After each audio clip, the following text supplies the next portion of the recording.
Hey, everybody. Happy Wednesday. You know what today is? It's hump day. It's Wendy's favorite day. Hump day. I'm excited. Just so you know, there's like an iceberg of stuff, and this is just a little chip of it. But I hope everybody is great. I see a lot of y'all here that I know, and I'm not going to go through and say everybody's names because then people will send me hate mail. And hope everyone's having a good week. It's been a rough one in Nashville. Thankfully, we never lost power. So that's good, but a lot of people did. My brother has been here since Saturday. His house was like 45 degrees when he came. So I want to first thank several key people for this because a lot of y'all know Amy with Spill the Crime Tea. So she originally did the FOIA request. That's kind of one of her specialties, I would say. And it just came back. It was quite costly. And she said, "Hey, do you want to split it with me?" I said, "Sure, no problem." So I send the money order down to Tallahassee because you can't pay by credit card. And tracking it and tracking it and tracking it. This was over 3 weeks ago. It was just delivered, I think, today. But anyway, it was like sitting in the Tallahassee post office for weeks. I mean, couple weeks. And I went up to my post office in Nashville, like, what is going on? And they said it was definitely suspicious. And so then I reached out to True Crime Wifey because she lives in Tallahassee. I mean, I was really like, I'm still really mad about it. And I said, "Can you do us a favor? If I PayPal you, will you go do this?" And she said, "I'd be happy to." So I PayPal her. She goes there, state attorney's office, which, I'm sure not convenient to park and go and all that. She goes in. The one lady that can help with this is out on vacation. So nobody else is trained in it. So then she waited and went back then on this Monday. And when she got there, they said, "Well, she's not in yet. It'll be this afternoon." So she had to go back again. And so she did, which I'm so appreciative of. So thank you. Then that lady sends an email to a link where Amy and I can go and download all this stuff. Well, everything is in this crazy format. Like, I've never seen it. And I mean, I'm pretty decent with technology. I've never seen it. And I was about in tears about it. And Amy was trying to figure it out. And then I thought, you know what? Grish knows technology. So I reached out to him and shared what was going on. And so then I had to download everything from the Lee County OneDrive to mine. Anyhow, Grish had it all figured out in minutes. So here we are. So now we get to start sharing this stuff. We've been waiting on this for a really long time, but I just want to thank all those people because it took a village. And Amy has a ton of stuff she's going to show as well. There is so much. I haven't even gone through it all yet, but it's really good stuff. So happy y'all are here. So I know sometimes I'll mention FOIA and some of y'all will say, "What is FOIA?" And I'm sorry, I hadn't even been looking at the comments. So, email Jack Campbell. Yeah. So my husband is one of those people. He's like, "Leslie, this is highly illegal. You should not have this. This is illegal stuff." And I said, "It's not illegal. This is like, you can get this. It's FOIA." And he's like, "I don't understand." I said, "You realize we got this from the government. Like, this is legal." And he still just doesn't understand and thinks that he doesn't get it. And I'm trying to explain. But some people have asked, what is FOIA? So FOIA is kind of the old term, Freedom of Information Act. A lot of people call it now, oh God, I just lost my train of thought. They call it a request for discovery or something like that. But so this is what it says. Since 1967, the Freedom of Information Act has provided the public the right to request access to records from any federal agency. It's often described as the law that keeps citizens in the know about their government. So it's also like this in a lot of states as well. Federal agencies are required to disclose any information requested under the FOIA unless it falls under one of 9 exemptions. which protect interests such as personal privacy, national security, and law enforcement. So a lot of times that's why you'll see we'll block out an email or a phone number like that. So there's actually a little blurb on the federal government website. I mean, it's 42 seconds, but this is what I'm having to do to try to share with my husband. The Freedom of Information Act, which is commonly known as the FOIA, is a law that gives you the right to access information from the federal government. It's often described as a law that keeps citizens in the know about what their government is doing. Under the FOIA, agencies must release any information that is requested unless that information is protected from disclosure by law. The FOIA also requires that agencies automatically disclose certain information, including frequently requested records. As Congress, the President, and the Supreme Court have all recognized, the FOIA is a vital part of our democracy. All right. So we all good now? So now everybody knows what FOIA is. So that's how a lot of these YouTubers, they get all this great information. They get the interviews in the Ohio Tepe case. That's how people are getting information on these FOIA cameras. And yeah, and I understand. Oh, hi, BD. It's good to see you. I know that Tim has said she's not getting arrested, Matt Murphy, and I don't know, other people. But let me tell you something. I still think she is. The more and more I dig into this stuff, I think she is. So let's get started. Imagine, let me change the screen. Just imagine that you go to a young man's bar mitzvah and you're just having a good time. And next thing you know, your photos are in case evidence in a murder trial. Just think about that. That's all these people. So this is from Ben's bar mitzvah. This is the only photo I'm going to show from that. Amy has, I mean, we have, I don't know what, close to 200 of them. She's going to show a lot of them that spill the crime tea. We are going to just cover kind of different angles of this. So it's not a lot of duplicate information, but we're going to release it first to subscribers. Doesn't cost anything to subscribe, but there is a way that we can do that. So subscribe, it's free. And then we might even release it a little earlier or a little hint to members. So take that for what you will. But I've always told y'all I will never hide FOIA under a paywall. So I'm not going to do that. But I do ask that you subscribe because there's a lot of time, effort, money that goes into this. And I'm not asking for super chats. That's not why I'm saying that. I'm just letting y'all know that that's all we're asking. Okay. Oh, wait. I want to go back. Oh, crap. See this. Okay. Well, I just messed that up. That's what happens. So first I want to watch this little clip of Ruth Markel. As I saw all these photos, it broke my heart seeing all the bar mitzvah photos. I mean, Harvey and Donna and everybody. And the Markels have been robbed of that. And so it just brought me back to this portion of Ruth's victim impact statement. And I think it's really important that we remember why we're all into this case so much. It's not just about making fun of the Adelsons, right? It's about justice for Dan. To say these efforts, we remain excluded from the boys' lives. We were not at their bar mitzvahs or graduations. We have extremely highly choreographed visits and communications. We only wait for the day that Benjamin and Lincoln will visit their father and his grave, and his father's history, and his grave in Toronto. Well, I'll play a little more. We want nothing more.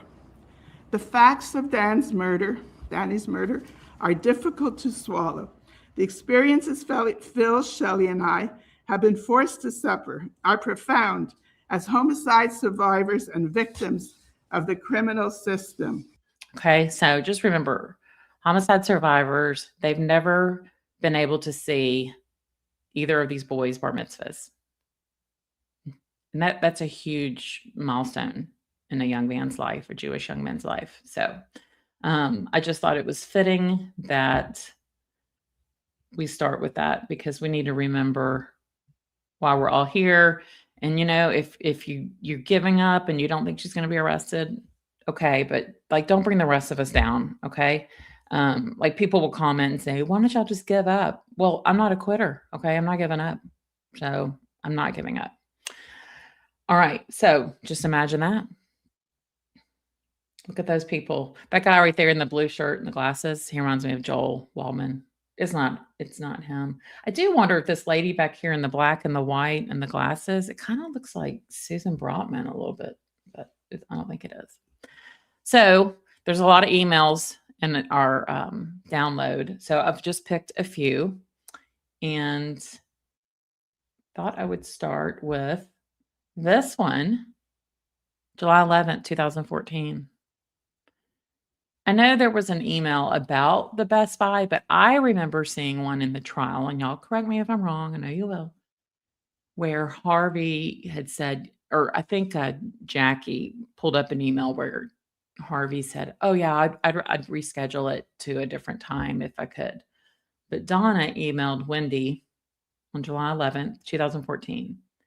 If you can't keep Friday, July 18th between 8 a.m. and noon, call to reschedule at 1-888, whatever.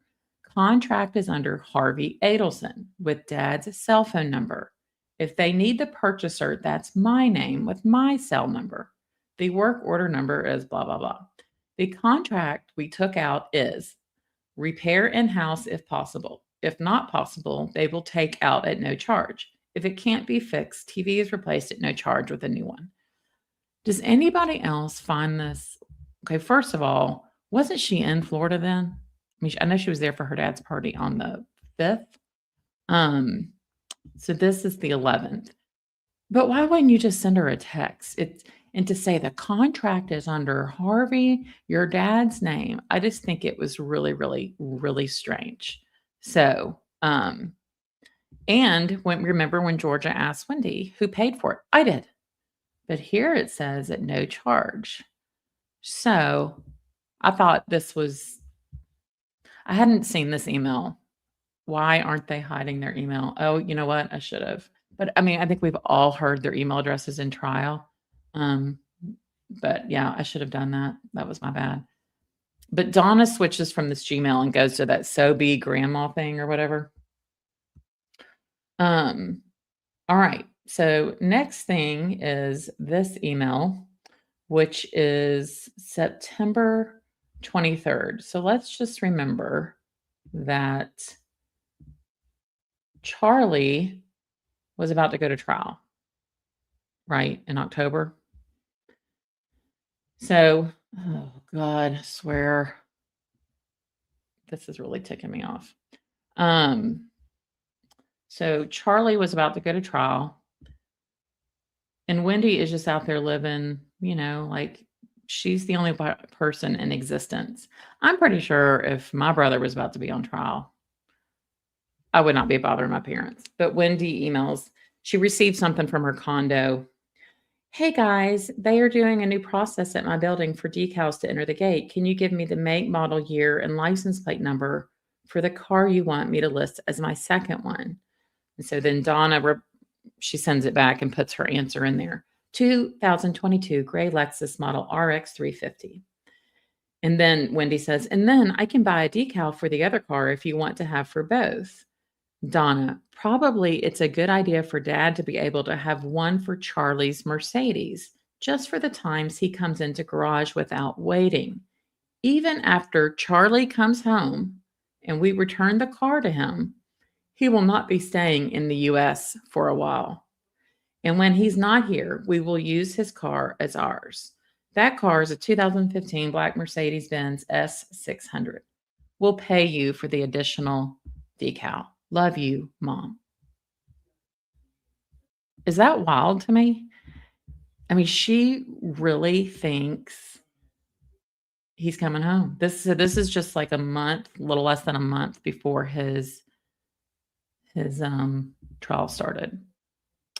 So I don't, somebody else is going to have to help me with the chat. Oh, Charlie won't be staying in the US, probably because, well, my guess is he kept saying on the calls, I should have gone, taken a vacation, and he was probably just, they were thinking he's going to leave. And I bet you Harvey and Donna were thinking, and we're going to go too, because that's what they did. This is my guess. I don't know. So, what do y'all think about that? Let's read some chat. Money. Oh, and by the way, StreamYard is doing some updates, and it's delaying, like chats come through in bursts. So I won't get anything for like a while, and then I will. So I saw somebody said that the bar mitzvah was outside. This was all during COVID. So Ben's, I believe, was in 2022. So that's back when we had all those crazy rules, that you had to be outside and only a certain number of people. I think it was 2022.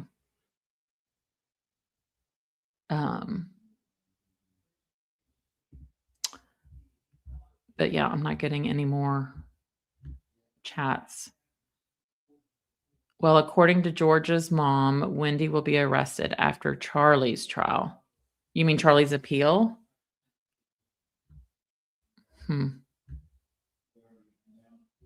Well, one thing is, I don't think Donna is checking this email because this is her Gmail. And as far as Wendy goes, I mean, she has said her email on the stand 100 times. But I have another question. Why does she always sign emails me? I think there is a lot to that. And I would love to hear like guilty words or somebody break that down. To me, that is very narcissistic. I mean, I would never email somebody and just put me. Like, we know it's from you. Gary Plum, your new name. Hi, welcome. The outrage is Wendy had everything to do with Dan's murder, and she presents herself as untouchable and flaunts the unwillingness of the prosecution to exercise justice. Well said. I really like that. Yeah, Brooklyn says Best Buy doesn't offer such a warranty. And to say the contract is in, and you could just tell that was their language, because when Wendy was on the stand, she'd say, and the contract said. So I thought that was very interesting. Yeah, patriotic. Too much detail, almost like they're prepping for plausible deniability. I agree. Oh, True Crime Wifey with the details. Harvey and Donna were in Tallahassee on this date and at this time. Were you talking about, sorry, I might have gotten to that comment late. What time is it? That might have been about the TV one. Yeah, 4 adults, 1 TV. Yeah. How many adults how many Adelsons does it take to get a flat screen TV repaired? So, all right. So then let's go to this. Watch a little clip leading up to the next email. This is Donna's trial. Annie Cunningham, better known as Pink Frosted Lipstick, is on the stand. And it's now time for Georgia to cross her. So, as you may or may not know, Annie Cunningham is one of Donna's best friends. And I didn't even introduce myself, but I'm Leslie B. True Crime in a minute. Are you familiar with the defendant's statement that she could be buried in the bar mitzvah dress that she bought? No, I'm not. I guess if she was going to be buried in that dress, she probably wasn't, at least at the time she made that statement, going to be making it to the bar mitzvah. Would you agree? No, she was always going to be making it to the bar mitzvah, as far as I knew. Even if she was dead and buried, she was going to make it. I never heard that. Okay. Was she suicidal when you spoke with her after Charlie's verdict? Yes. Okay. You were best friends with her. Yes. Okay. And she would call and vent to you about Danny Markell. Sometimes. Right. Okay, so the bar mitzvah dress, that is one of my favorite Georgia moments. Even she was dead and buried. Hey, Heather, welcome. Somebody tell me, so when was Ben's bar mitzvah? Because the photos weren't dated. I don't get into all those little nitty-gritty things. not for that anyways. I know it was warm and I know Charlie wasn't there. So when was Charlie arrested? He was arrested in April of 2022. I think Ben turned 13 around that time too. So I'm guessing it was sometime in the spring or summer, but it was an outside. I mean, maybe that was an Adelson thing. Who knows? But we've all wondered what the bar mitzvah dress is. And I don't know, but I thought this was telling as far as the timeline. October 2nd, 2023, so right before Charlie's trial, Donna sent Wendy an email with the subject matter, Ann Taylor order. Hi, honey. Sadly, had to return all the clothes I bought. The light beige dresses are an awful light brown. I look terrible in the maroon dress. It's not my color. I found something else online in navy, and I'm buying that. So I think this might have been the bar mitzvah dress because I can't imagine her really wanting to shop for a dress, but like she had to get something for the bar mitzvah because this would have been what, a month before or about 6 weeks when she got arrested, November 13th. So what do y'all think? Do y'all think I'm right? I was surprised it was Ann Taylor. I was thinking like dressier, but God, I used to buy clothes at Ann Taylor a long time ago. So this email is cringe. I don't know which one. I'm sorry because, like I said, StreamYard is feeding late. Yeah, who does talk? And it's weird how much Donna and Wendy email considering they're seeing each other because Donna's doing a lot of the babysitting. So I thought that was kind of strange.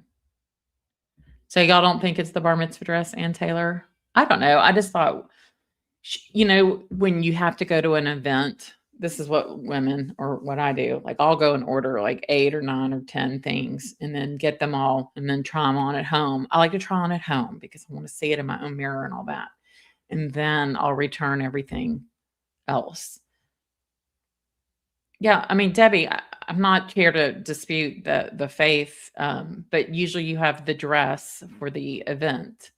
So, and I think that's what Donna was worried about.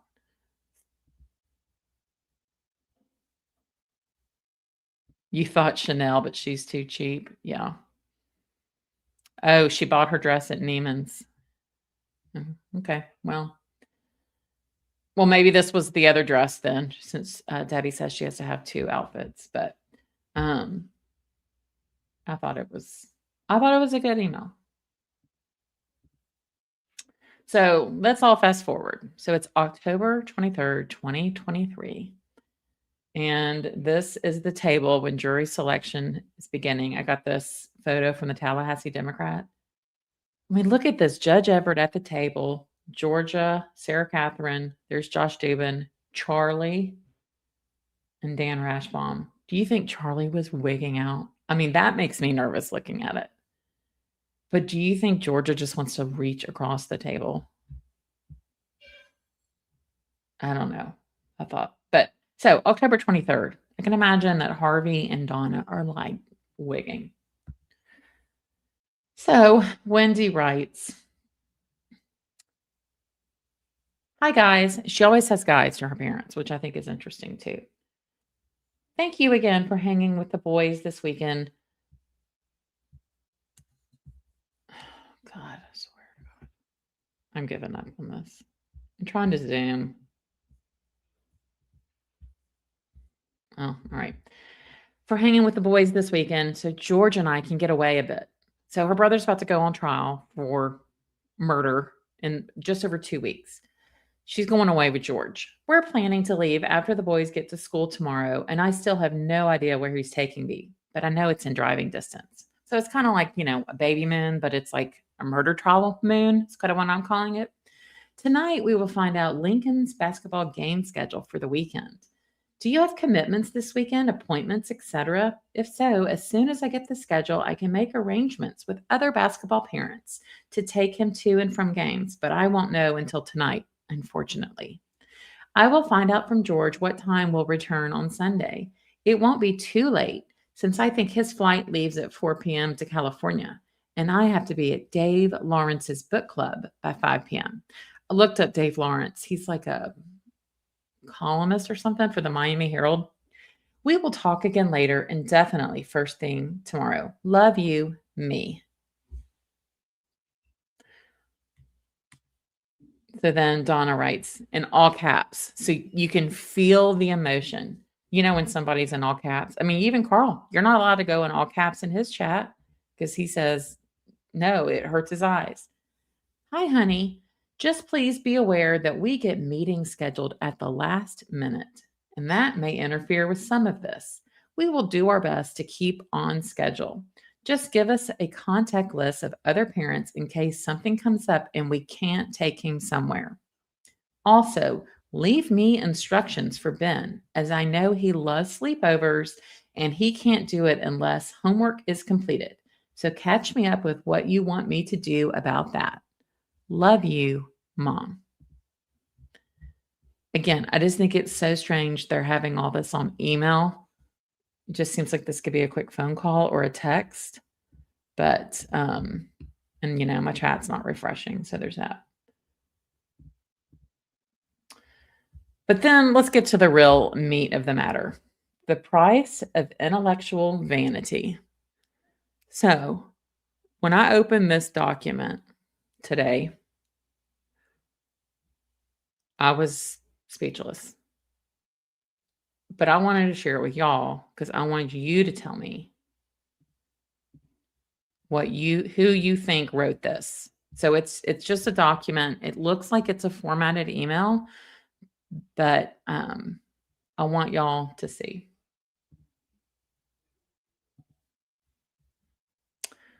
Okay.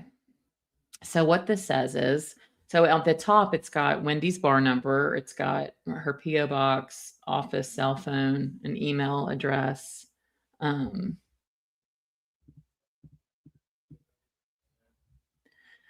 it says the price of intellectual vanity.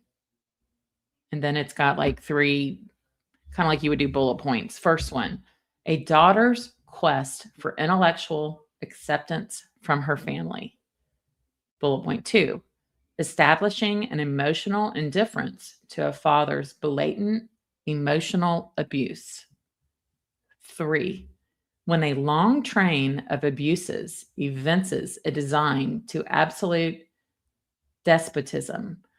Assuage, I don't know how to say it. The anguish of your bereavement and leave you only the cherished memory of the loved and lost. What are you going to do when they turn 18? Let's look at the math. There are 2 of them. Naturally, they will fight. It's what brothers do, i.e., they will disagree. Thus, your chance of an equal acceptance is rather low. One of them will hate you. For what? So you can get a lifelong, quote, monkey off your back? Really? You can't take away the internet. You cannot circumvent evidence legally gathered. And you cannot hide a simple Google search. Then what? My guess is an old sales adage, away from pain towards pleasure, end quote. Those, quote, monkeys you and your idiot brother call parents will probably be dead once they turn 18. Thus, your brilliant plan, keep them in the dark so as to appease daddy and mommy dearest. Then, once they're dead, the truth has no consequences. LOL, idiot. You were worried about intellectual vanity, i.e., my husband thinks he is smarter than me. Sweetheart, the evidence is self-explanatory.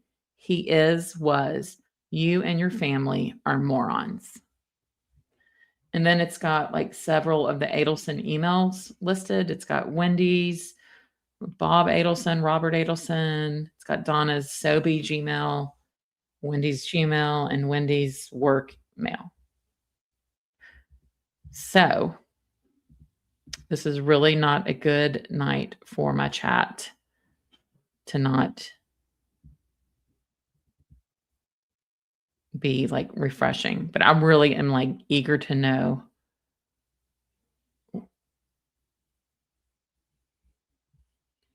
what y'all think. Blue River, this looks surreal. Hey, Katie from Toronto, Canada. What do you think this is? The way it's written, I mean, there are a couple grammar things. Like the once they're dead, it says THERE instead of THEY''RE.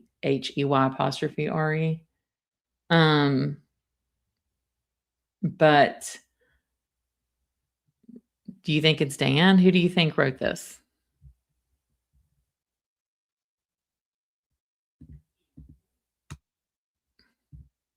Really a bad night for Denali asks, what kind of meetings would Donna have at the last minute? Probably calls with Rashbaum. I don't know. Or phone calls with Charlie. Who knows? I mean, you know, they were busy getting his house, packing his suitcase. Yeah. That's true here for today. Wendy, me. Everything is for me. It's all about me. That's true.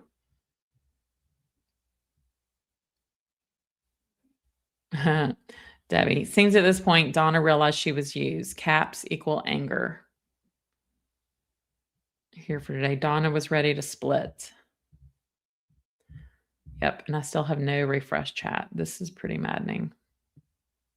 Oh, thanks, Cheryl. That's very nice. I know you're not asking for super chats, but thank you for getting these emails. I mean, you're welcome. And I never want anybody to feel like they need to give. That's not why I'm doing this. But thank you. It's very nice. And Spill the Crime Tea also posted a photo, I think in her shorts, of the dress that Wendy was wearing at Ben's bar mitzvah. And it sure looks familiar. Y'all are going to have to see it. So my brother, you know, is staying with us because of the ice storm. And he's like, so do you do this research for the attorneys? Oh my God, it's so funny. All right, let's see. I'm just looking for comments because it's not refreshing. I might have to leave StreamYard. Somebody says another book. I don't know what that means. Do you think she was writing a book?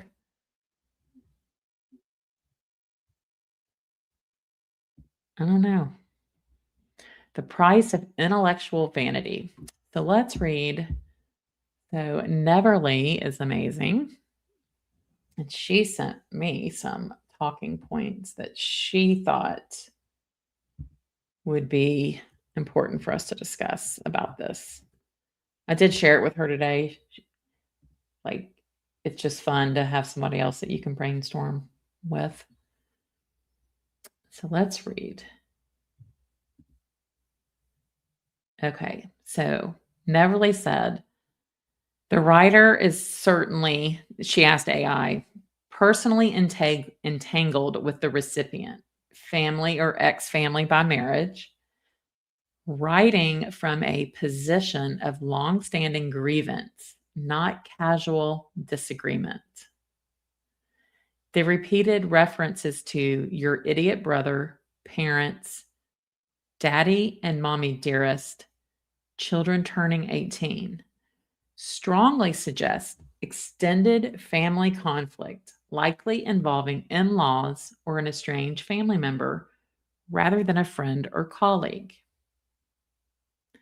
Linguistically, the author is most likely male, based on aggressive, adversarial rhetorical style, competitive framing of intelligence, he was smarter than you, in quotes, dominance marking address, sweetheart, used patronizingly,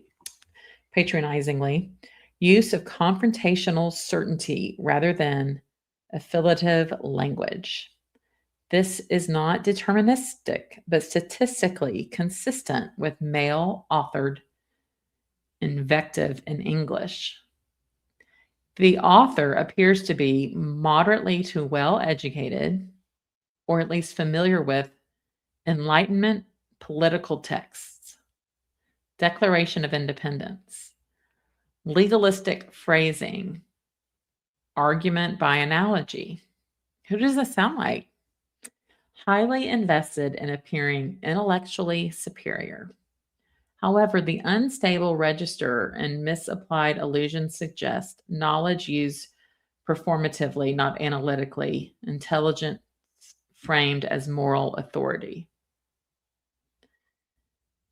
The text shows markers consistent with chronic resentment, moral injury, using the words truth, evidence, and inevitability, externalized blame, low impulse inhibition under emotional arousal.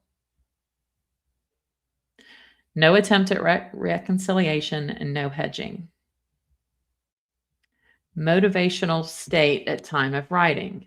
The author was likely emotionally activated, anger, contempt, bitterness, writing impulsively or after rumination. So that could account for typos. Seeking psychological dominance, not resolution. Summary, high probability. The author is likely to be an estranged male family member or in-law, intellectually self-identified as superior, emotionally resentful, and using aggressive rhetoric to reassert status in a family conflict involving secrecy, children, and perceived betrayal. What it is not a neutral observer. It's not a therapist or a mediator, not someone seeking dialogue, not written to persuade an undecided reader. AI is kind of amazing, isn't it? All right, so I hope that y'all,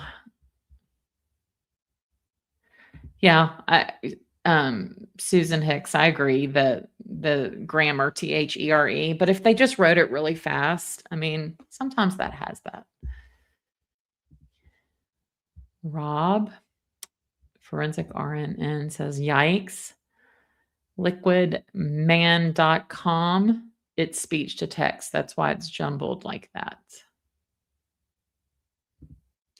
Beginnings of Wendy's second book. Wendy or Dan would not make those grammar mistakes. We don't know, Taterbug. It doesn't have a date on it. It's in the discovery. Doesn't have a date. Oh, that's true. I can watch the chat on my phone. Call the cell. No, I'm not calling that. I mean, Wendy's given out her phone number. I think everybody that's watched this trial have it. This document there's literally thousands of files in this information, and this was just one of them. It's a PDF. Yeah, Debbie Martin says, you and your idiot brother. It has to be Dan. Ain't no hollaback girl says, too many big words for Donna. Shoe. Yes, Spill the Crime too. We told about all the struggles. Yes. Renita. The Adelsons are definitely morons. Hey, Raul, you're on your lunch break. How's everything in Australia? There's not a date on this. It is just, it's like I don't know. It's a bar complaint. I don't know. It's got all of Wendy's bar card information. I have not altered. So you can't alter like anything with discovery, but it is a little foretelling, isn't it? Because at first I'm like, oh, Dan wrote this. And then I'm like, no, maybe somebody that was friends with Dan wrote it. So I'm going to read it again. Yeah, I don't have the date. It doesn't have the date. It is typed up very neatly, and it's on kind of like a letterhead type thing that you see on the Florida Bar website, where it's got the contact information for an attorney and their bar card number. The price of intellectual vanity. A daughter's quest for intellectual acceptance from her family. So is this person talking about Wendy wanting acceptance from her family? The next point, establishing an emotional indifference to a father's blatant emotional abuse. So it took me a while, but I've been thinking about it a lot today. Establishing an emotional indifference. I think that's Wendy just trying to be indifferent about the divorce and the relocation because of a father's indifference to a father's blatant emotional abuse. As we recall during Jeff Lacasse's interview, the one in March 2015, he says, yeah, she said her dad had a real anger problem. He's controlling. And then she denied and said she never said that. So is he emotionally abusive? I mean, we saw him at the sentencing, right? We all saw a side none of us had ever seen. I mean, I thought, the man doesn't even know how to get an Uber. Wrong. And then the third point this person says, when a long train of abuses evinces a design to absolute despotism, assuage, how do you pronounce that word? assuage, assuage the anguish of your bereavement and leave you only the cherished memory of the loved and lost.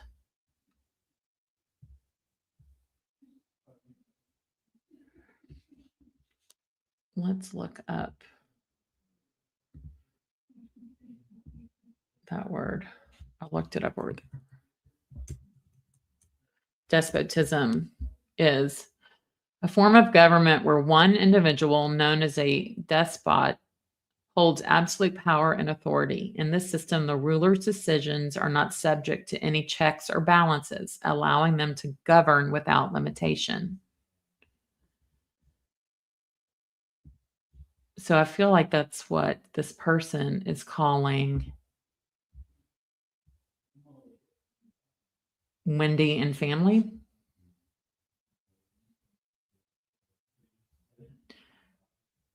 It comes from the Greek word meaning one with power.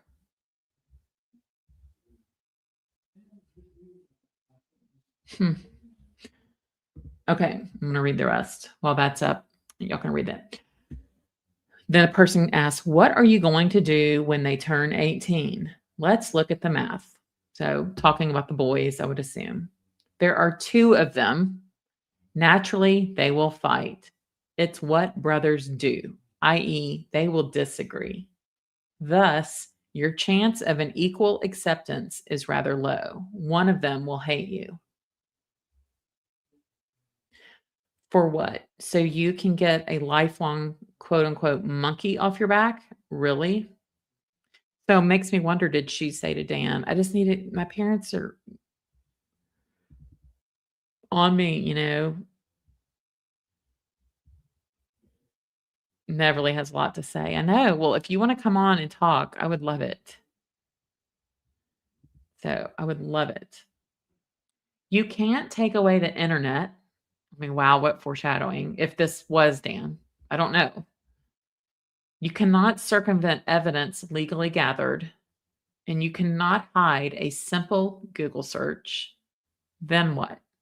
My guess is an old sales adage, away from pain towards pleasure. Those monkeys you and your idiot brother call parents will probably be dead once they turn 18. So her parents were always on her, right? Interesting. JKC 4560 says Wendy was writing a new book, Framing Her Mother and Father. Somebody says Donna would not mention father's emotional abuse, though.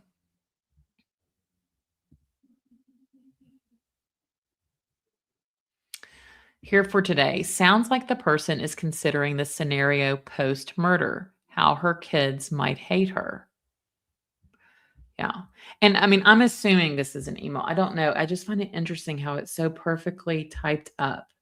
And just FYI, all of this that we're sharing was taken off of Donna's devices. But she's got all kinds of articles and things. You'll just have to see.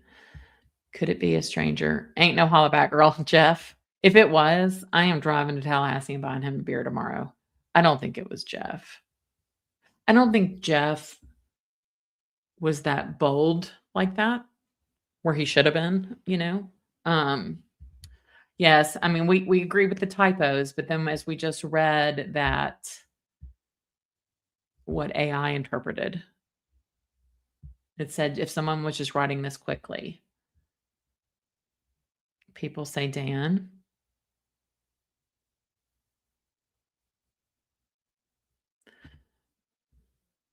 TTA traveler, this I guess was on the other email. She had to be getting ready to go testify.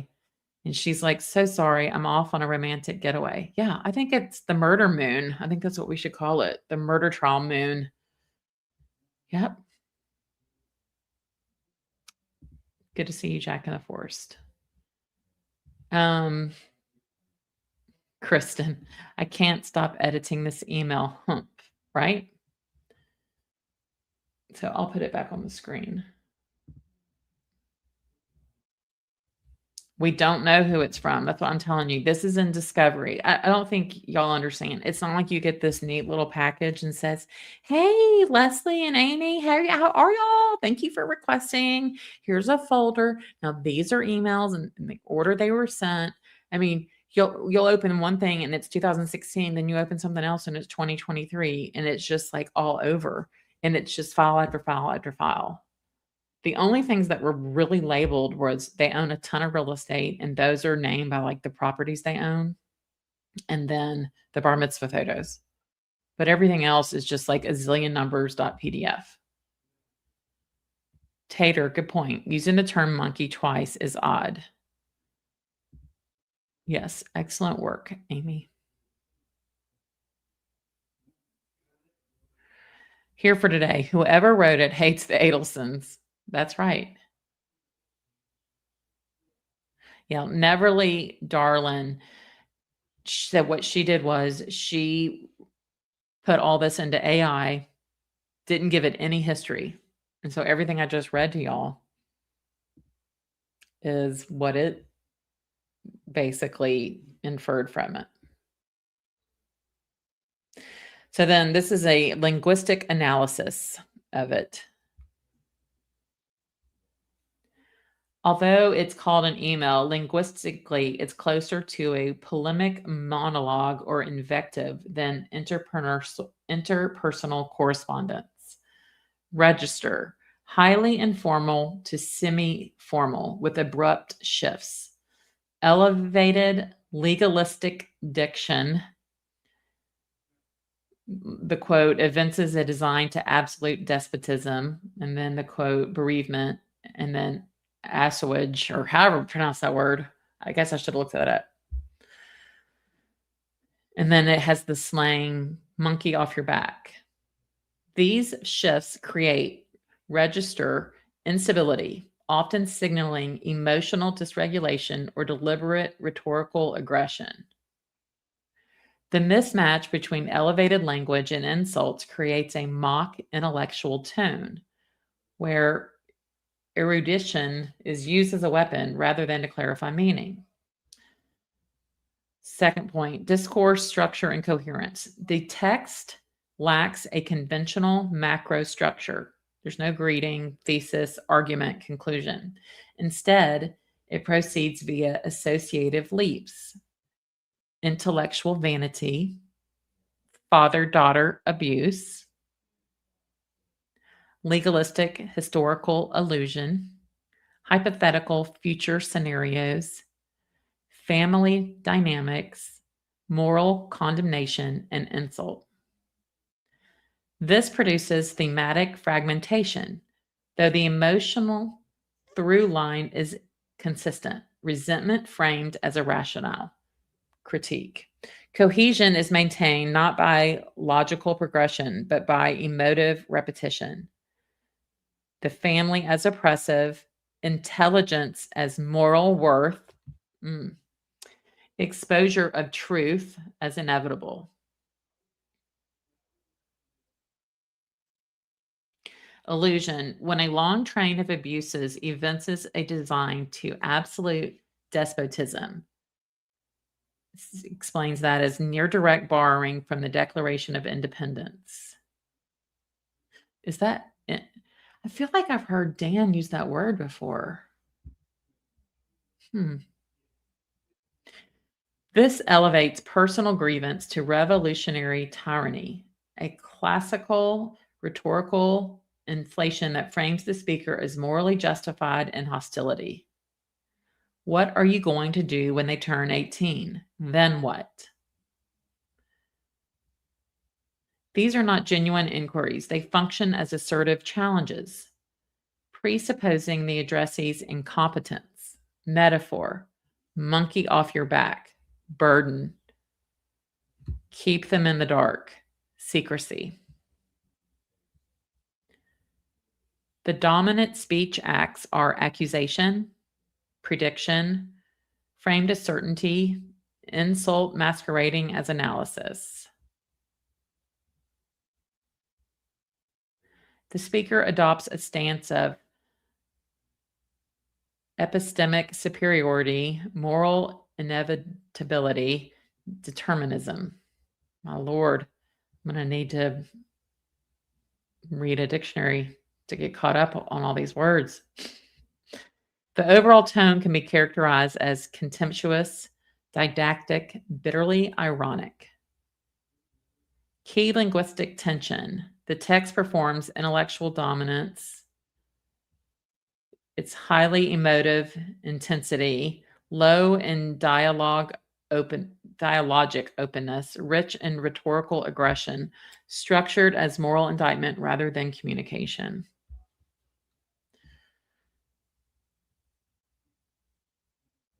All right, so then, okay, it said those monkeys you and your idiot brother call parents will probably be dead once they turn 18. Thus, your brilliant plan. Keep them in the dark as to appease daddy and mommy dearest. See, that's the part that I'm struggling with that sentence. Keep them in the dark as to appease daddy and mommy dearest. Then once they're dead, the truth has no consequences. LOL, idiot. You were worried about intellectual vanity, i.e., my husband thinks he is smarter than me. Sweetheart, the evidence is self-explanatory. He was. You and your family are morons. Debbie says Sarah Youssef. Kristen says Charlie. No, definitely not Charlie. Yeah, monkey in quotes. But Charlie doesn't have vocabulary this big. I don't think. Armand says a member of the public. Yeah.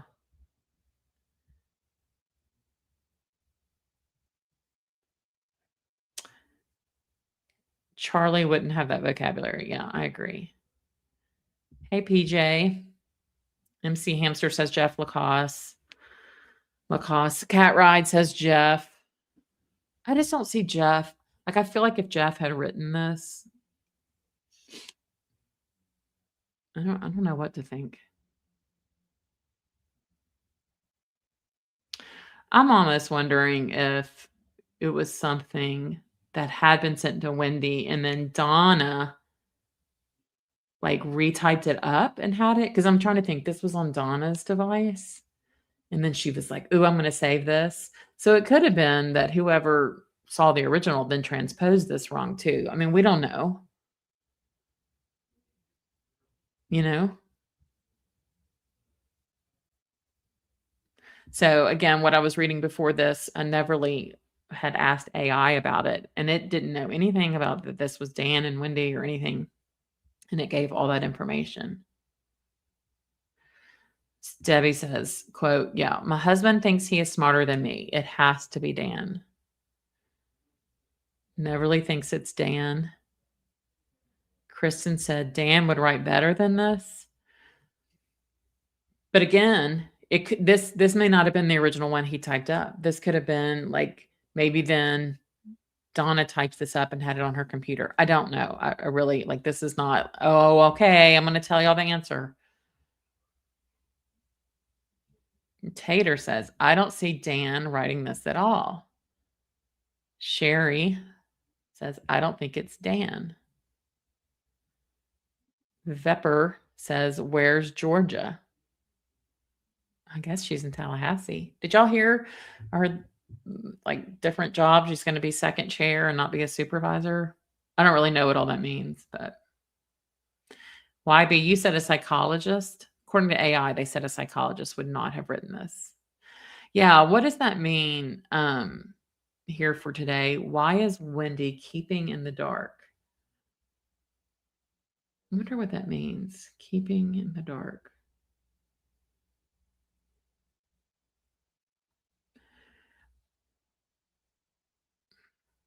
Keep them in the dark. I think as a parent, Wendy is one of those that just never wanted conflict and just wants everything to kind of be like rainbows and unicorns. And with kids, we all know that's just not going to be it. And so she just didn't want any conflict. And so just didn't want to tell the boys, I don't know. Oh, Tamara, Brenda.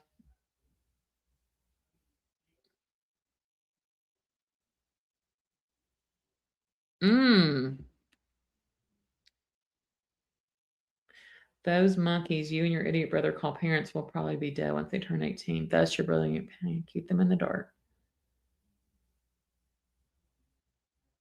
I can't see Tamara writing LOL idiot, though. I mean, I kind of agree, Neverly. I was wondering that too. I mean, did he send this on like Tuesday and then she was like, the hit has to get done and I'm going to go to the food trucks Thursday night and I'm going to Fredo and they're going to get it done? I've been all over the map on this today. Juliet says, Donna's estranged brother, Dr. Elliot Jacobs. True Crime Wifey, you're too kind. Thank you for gifting the memberships. I hope fun people. You know, the weirdest thing happened. I got an email and I got gifted a membership on a channel I hadn't watched in a while. And I wasn't even on the live. I won't even tell y'all who it is because it's kind of embarrassing. I was like, I don't want to be a member. Sherry says, I think it's from someone unknown steaming about the Adelsons. Here for today, Daniel Sack. Rabid Rabbit. Pretty sure it's not Shodrick. Yeah, that would just say, believe it. Yeah, True Crime Wifey does rock. I mean, got the money order. Went over there like 3 times. I can't thank you enough. I need to buy you a beer and a steak. Christine thinks it's Rob. There is no date. Again, this is just a document. There is no date. There is nothing on the file. I tried to look in the like geotags of it. I'm going to see if my husband can look at that. I thought it maybe not about the murder, but about the divorce. Yeah. Yeah, welcome all the new members. Jack in the Forest asks, why do some of y'all see Jeff as writing this? I'm curious.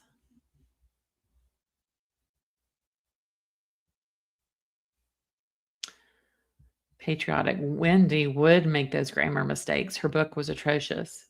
So this kind of crossed my back too. My back, my mind, my God. This is what I've done. Like in the house. I haven't left the house 7 days. Did Wendy write this trying to make it like it was from Dan? I don't know. Georgia Cat fan. I freaking love your name. This is so wild. Rob Adelson. I don't know. Tater says, it is definitely not Dan in my opinion, but it is someone close to him or close to both of them or her. Ooh, that gave me an idea of someone I can ask. Patty, that's funny. Patty Cat Bebop, that's cute. She may have been impacted by a wine or something, as Jeff noted.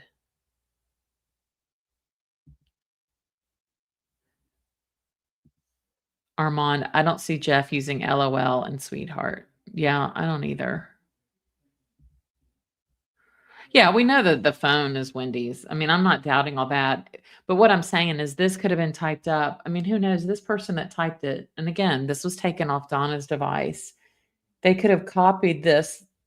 That is what it looks like on the Florida Bar website. Like, let me pull that up.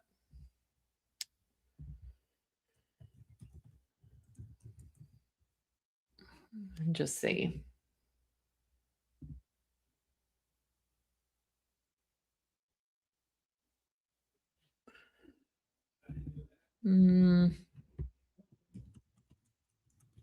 But that's what the website looks like when they list people's stuff. So I kind of feel like that was copied and pasted. And then somebody typed this up. So like, look, that's the Florida Bar site. So see how all this is the bar number, the mail address, the email.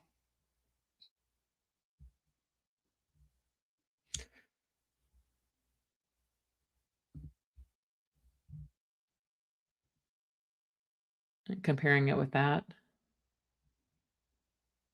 the document I shared. I feel like this wasn't the original. I feel like that somebody typed this up.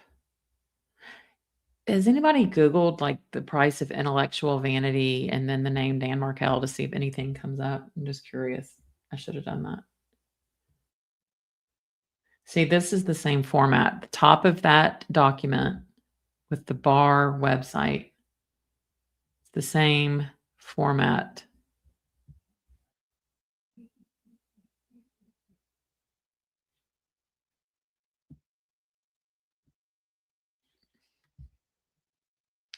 Okay. Ryan Fitzpatrick. I don't think so. Neverly thinks it's definitely Dan. Ain't no hollaback girl. Good point. It said your brother, not our brother. Yeah, tennis. Tamara, you and your family are morons.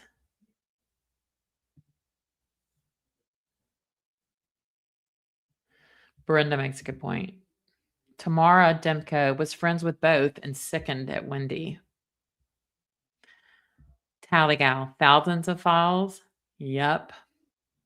Let's just say I had to up my storage.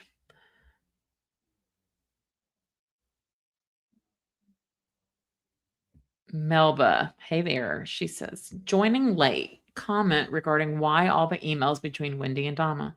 Thanks for putting that. That is so helpful because sometimes I don't get to the comments till later. Because Wendy was not available for Donna's phone calls. The emails display an imbalance on Wendy's side, self-centered versus Donna. Interesting. Oh, Debbie Martin. Maybe it's one of Dan's friends, the vet.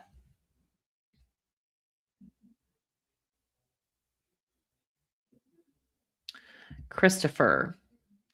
Leslie, this is great work. It's not just me. I want to make it very clear. It's Amy. It's True Crime Wifey. It's Grish. Or Spill the Crime Tea is Amy. I just want to make sure that it was a group effort. None of us could have gotten here without all that. It was, I'll just say I was close to some tears, but I was so mad.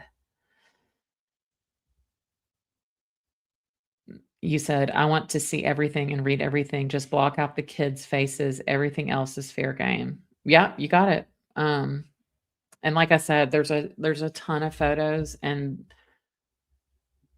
I was really sad looking at them as I thought about the Markels and how they were just denied everything with these boys. I think anything that involves the boys, I'm not going to, like where Wendy emails the school and stuff. I just don't think that's fair.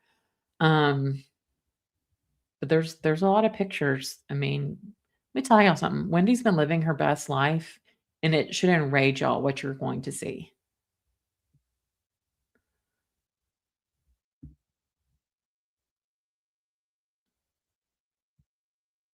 Debbie, Tamara, Christopher, you're an attorney from St. Louis? Is that what you're saying? Welcome. My mom is from a very small town in Missouri. I'm not going to say it on here, but If you email me, I guarantee you've heard of it. I'll just mention Throwed Rolls. Sherry Presley. I think it was written after Dan's death. I know. I've read this over and over and over today. It's kind of mind-boggling.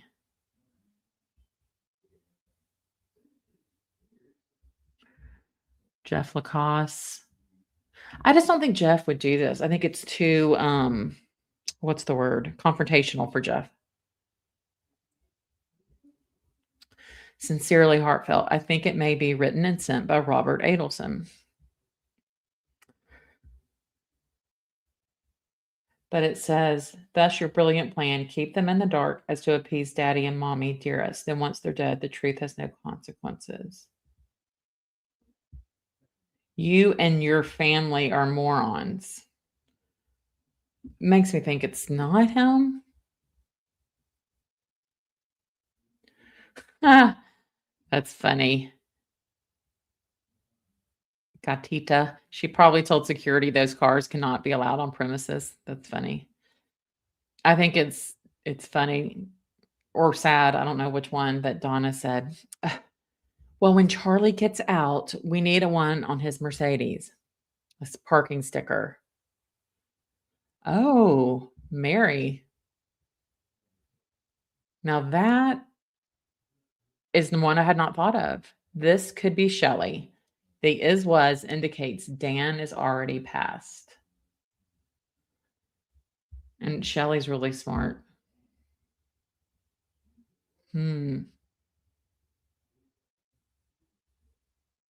Yeah, the whole thing is, what are you going to do when they do turn 18? You cannot hide a simple Google search. So before, why would Dan be writing that before? Right? God, I go back and forth on this.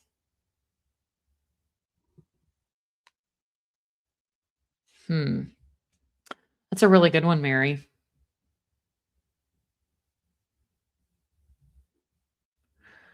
Definitely, this could have been the nail in Dan's coffin. True crime wifey. This message is definitely taunting Wendy. So I just want to see what everybody comes up with now on social media and like what all the experts, on the case think. See, this is why some people that I messaged should have come on my show. I would love to know. Forensic Arnon. Wendy didn't look at her. The writer told Wendy she was a moron. You and your family are morons. Yep. I don't think it's Ryan Fitzpatrick. There's no way he wrote it this level, I don't think.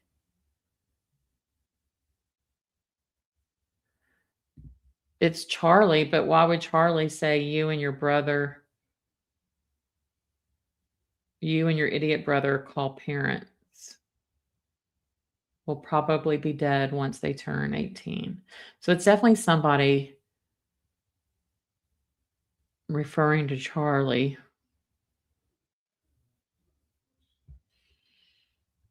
Oh, it's Wendy's number on top. It's nothing. We could just call her and ask her. Kidding. Mary. Shelley talking about the boys turning 18, Googling their dad, and learning all the things Wendy kept from them. I think that's a really good point. But then why does it have Wendy's and Rob Adelson's and all these emails? But again, I don't think this was the original. I think somebody typed this up maybe afterward. Denali, thank you. You know what? I decided I was just putting way too much time in thumbnails. And because my son had told me they sucked anyway. And I'm like, you know what? Just like take a picture. And he's like, Mom, just like edit the color or just do something. And I did. And so that was part of the bar mitzvah. But yeah, look how much Donna's changed. Doesn't even look like the same person. And that's been, 4 years?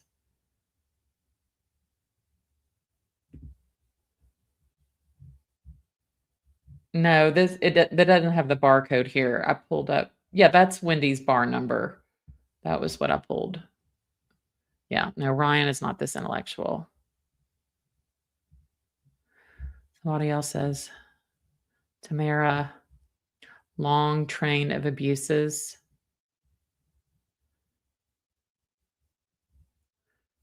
I haven't seen a bad comment, but oh, good point, True Crime Wifey. Someone who knows Harvey emotionally abused Wendy. Who would that be? It could be Jeff. It could be Dan.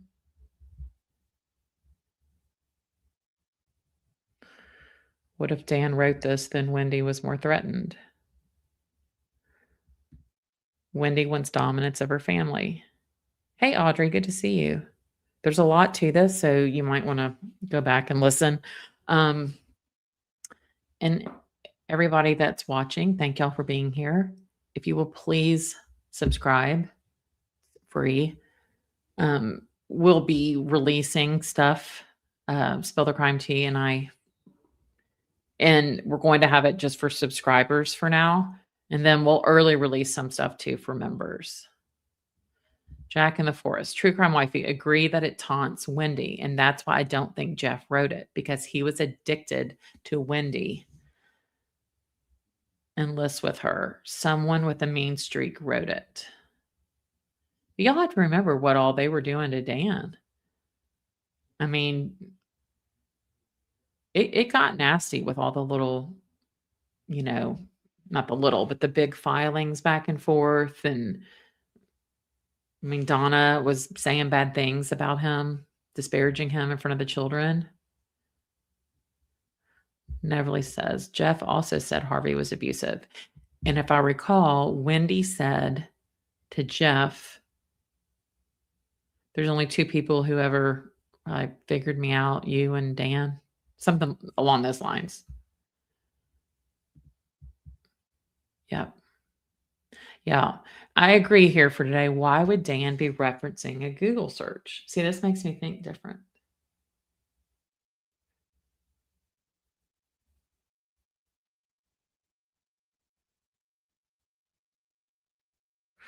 What about Phil Markel?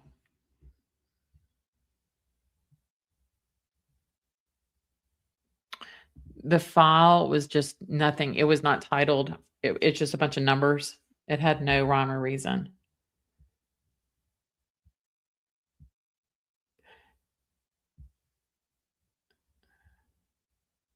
Yeah, Debbie says somebody very close to Wendy.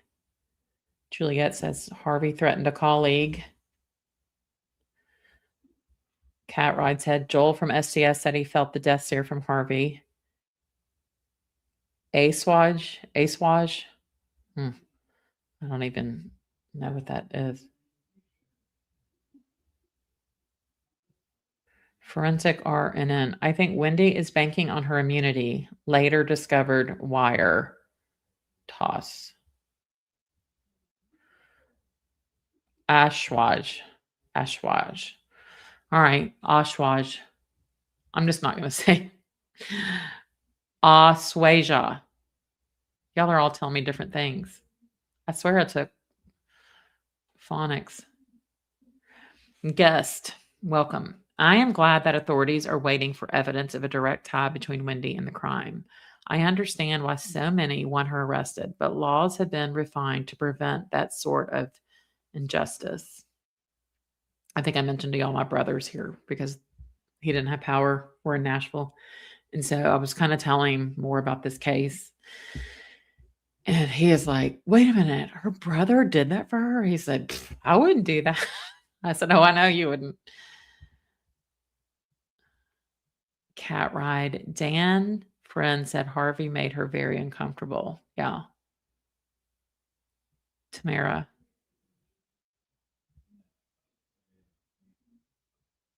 Yep, Sir Tidrick. That's true.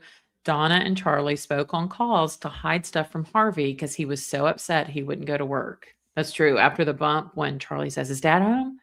Donna's like, no, he's at work, thankfully.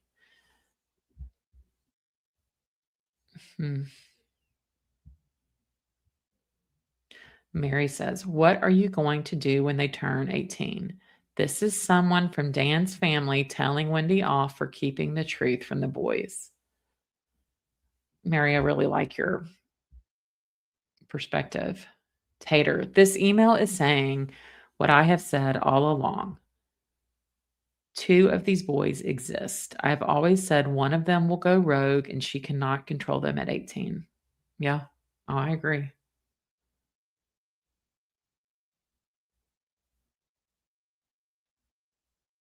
Assuage.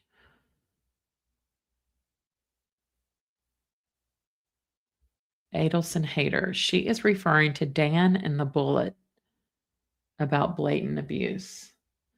Oh, you think they're saying Dan's blatant emotional abuse? But father makes me think the children are the ones getting the abuse. Okay, you're going to come on? Okay. Let me send you the link. Sorry, I'm just now seeing this. All right, y'all, get ready. Give me a second. Y'all just chat amongst yourself.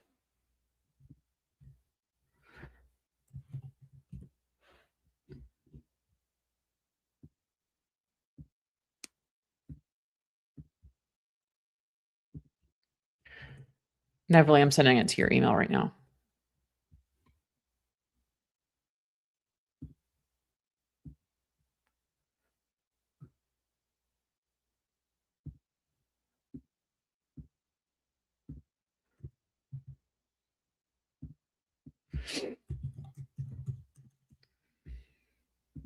All right, I sent it.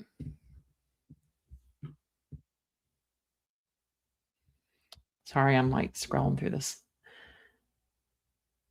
You think this is a random person calling her out? This person knows too much, though.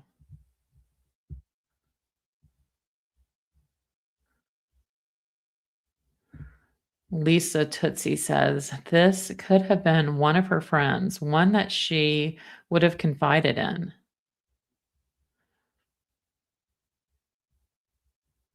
Oh, thanks, Son Bits Balara. I'm glad you're going to watch it later. Oh, Dan's girlfriend. Amy Adler? Yeah, the keeping them in the dark does sound interesting.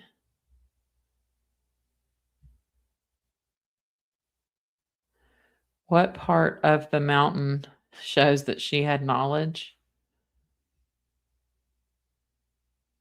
I don't know. I'm not through it yet.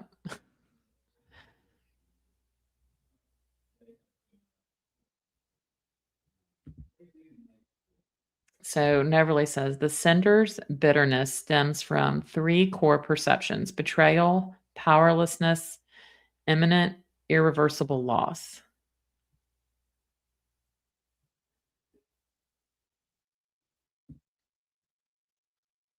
Oh, here she is. Hey, Neverly, you're on. Can you hear us? Neverly? Neverly. Neverly, do you hear us?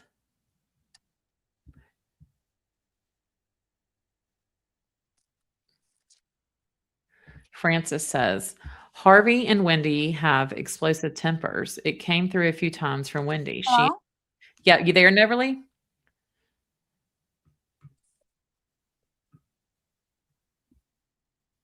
Can you hear us?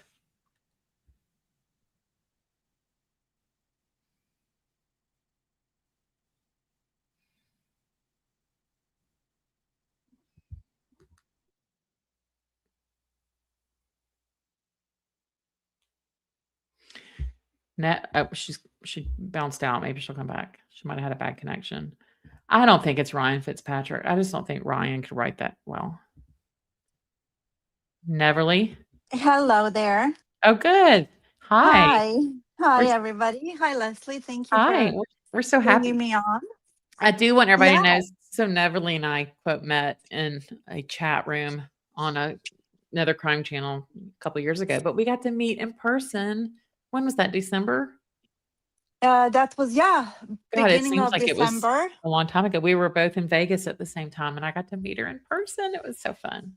Yes, and another YouTuber sender, not YouTuber, another follower, subscriber sent us some money, and Leslie used it to buy us coffees. That's right. I did. That's right. We had lattes in front of slot machines or coffee. Yeah. That's Yeah. right. Yeah. That's Well, right. we want to hear what you think about this because I know you've been thinking about it because I sent it to you this morning because I was shook. Oh my gosh. Yes, you guys. I work full time and I am on the phone the entire time while I'm at work. So I had to do this in between being on the call, and it was just maddening. So I'm highly charged and emotional about this because I think this is gold. It shows us so much more than the actual email. The email itself, of course, we're like, oh, wow, this is so abrasive. Who was it? It's definitely sent to Wendy, and we don't even have to know that it was addressed to her. We could have guessed by the body of the actual email. So what I did, I put it in Chat GPT, like the verbatim, whatever this sender sent it to Wendy. That's exactly, I typed it up and I push enter, and all kinds of stuff came out. And then I started to refine it because I realized that AI does not have a context. Like, who are these people? Who are we to? Who's the sender? Who is the receiver? So it just guessed. And I was really surprised how accurate the description of the sender and the recipient was, that it made me think that it was Dan. But then I'm like, wait a second, just like everybody else was saying in chat, no, this couldn't be before his death. Why would it be before the murder? It makes sense that it's after the murder. And honestly, that's what I thought as well. However, then I went back a little bit and I was thinking of all the words that Wendy was saying, whether in her book, in the podcasts, on the stand, just like in other conversations that other witnesses have testified to. And you know how she always felt inferior to Dan? Yes. Right? And that was one of the complaints, actually. It's kind of ironic, not kind of, it's very ironic because Dan was targeted by Donna and therefore Wendy for his Harvard education, right? And being an intellectual, like a superior biological specimen, basically. And then they grew to resent him because he was who he was. He was that superior biological specimen, but Wendy, that was not a good match for Wendy because she wanted to be the bright star. Hence all the problems that they had, not just in regards to like a husband and wife and parents to those two precious boys, but also on a personal level as peers, as equals, because they were both lawyers. Does this make any sense so far? But I guess the Google search is where I'm held up with it. Okay. So we don't know the actual context of what he was exactly targeting when he said, you're keeping them in the dark and so forth. So who knows? We know that by the time of his murder, the things couldn't have been worse between Dan and Wendy and her family, correct? Can we agree on that? Yeah. Yes, it was really highly charged, highly contextual. What's the word? Yeah. Contextual. Yeah, that word. Exactly. And it seems so far, allegedly, it culminated by Dan's attorney, who he newly hired, Stephen Webster. Remember when Dan discovered all these shenanigans that Wendy was doing and her family behind his back, and how she was so dishonest in the filing for the divorce? And allegedly, Stephen Webster went to Wendy's attorney and gave him like a heads up, like, hey, I wish we could iron this out without going to court, because if we file this, all heads are going to roll. So my point is that things were really highly charged between Dan and Wendy. And when I say Wendy, I mean Wendy and Donna and Charlie and Harvey. So, Mhm. the So, A, oh, go can I ahead. say something real quick? Yes, of course. Mary said, stop saying Dan. This refers to Dan in the past tense. But what it's saying is you were worried. My husband thinks he is smarter than me. He was. So that's saying he was her husband. I don't think that's saying in the tone that he's deceased. Yes, because AI doesn't have any context who these people are, what's it all about. It just went on by words and by the forensic linguistics analysis. Our friend Veriscope would agree with this. Mm-hmm. It just analyzed the words. So it said that the recipient is a woman with 2 children, Mm-hmm. and that the sender is definitely a male. And as you read it before, that it was like a close family member, an ex, but somebody who was at one point, at least, it was on in of this family or dynamics, Mm-hmm. right? Right. So then I was trying to also ask AI, who could this be? And that's what it said. That I'm not saying that this is Dan. We are here to see who likely this was, who Mm-hmm. sent this letter, email to Wendy, because we know it was Wendy, Right. right? Right. And then Wendy was always whining, and she went into her perpetual role of being a victim. Oh, my husband doesn't think that I'm, so smart, that he's smarter than me. And, what did she say in the book or in the podcast, that things went south when something crept in, inequality between the two of them crept Mm-hmm. in. Mm-hmm. Remember that part? Yep. Yeah. So she was basically slamming him and saying that he's speaking from the ivory tower, that Jeff Lacasse said that he could be arrogant, that he could be abrasive. And Dan loved to debate. That's not a secret. I'm not saying anything about Dan. Even Mm-hmm. his mother said that that's what he liked to do. He was very passionate about debating. Yeah, that And he he would loved to debate do for that. fun. His Yeah. friends said he'd love to do that. Yeah. Yeah. Exactly. Mm-hmm. So the sender self-positioning, the core dynamics of all of this was truth versus control. And at the structural level, this was a moral power struggle, not a personal spat. Mm-hmm. That the sender's self-positioning was that he was a truth teller, exposer, a whistleblower, and morally awake outsider. And that the recipient's attributed role for the sender, because that's what AI analyzed, was a manager of appearances, suppressor of truth, emotional strategist who maintains power by controlling information. I mean, how accurate is this? Mm-hmm. True. Right? Right. Yeah. Yeah. And that this creates a classic asymmetric conflict, that one side believes truth itself is the highest moral good. And we know that Dan was striving for that his moral stance was his identity. Mm-hmm. And that the other side, as constructed by the sender, so this is kind of biased, prioritizes stability, hierarchy, and consequence management over truth. So, in other words, the sender thinks that Wendy is not interested in the truth, in the right thing to do. She's Mm-hmm. more interested in controlling the information and managing the consequences of her actions, which by now we know that they are not really up to a moral or ethical code. Mm-hmm. Yeah. And AI also said that this is such a divide that there's no compromise possible between these two parties. Isn't that something? It is. Yeah. Yeah. It's very interesting. So then I ask why the sender is so bitter and angry, because that's what it comes out when you read this, as a layperson, you just read it. It's like, oh, wow, this person is really bitter. Right. And it says, number one, it's perceived betrayal, not mere disagreement. The sender is not angry because the recipient is wrong. The sender, listen to this. This is so powerful. It gives me the chills. The sender is angry because he or she, they believe she knows she's wrong and she chooses it anyways.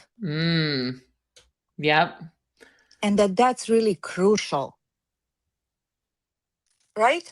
Yep. So the language like keep them in the dark, appease daddy and mommy dearest. Mm-hmm. Once they're dead, the truth has no consequences. Like it's boom, it's erased. It doesn't matter. It frames the recipient as calculating, not ignorant. So Wendy knows all of this, but she chooses to manipulate all of this, how it's going to come out on the other end, right? Right. And that this betrayal generates far more than rage than stupidity. So it's not like this person is really stupid for saying all of this. No, he was enraged to Yeah. what she's doing this. And then there's moral injury and powerlessness. Don't you think after reading all of this, when you see the anger, the bitterness, and all the mistakes that he made actually Mm-hmm.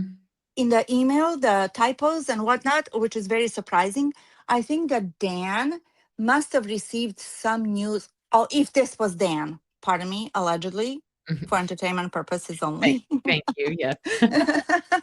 Yeah, that the sender show signs of moral injury. The pain that arises when someone believes a core moral truth is being violated by people with power and they Mm. cannot stop it. So, if this sender person saw what was happening, this is like a runaway train, and Mhm. Wendy cannot be stopped in what she was doing. Basically, he was proverbially shaking Wendy's shoulders like wake up, like come on, stop it. You know what Mhm. I mean? Like what are Right. you doing? I know you know better. I know you know this is not the way. But Wendy dug in her heels and she's going with her mommy and daddy, Well, and right? I looked to see what AI said about intellectual vanity. It says the excessive pride, conceit, or infatuation with one's own intellectual abilities and accomplishments. And we know that's how Wendy was. I mean, in the police interview, like that's how she picks her friends, Yeah. often leading to a refusal to accept limitations, mistakes, or opposing viewpoints. Yeah.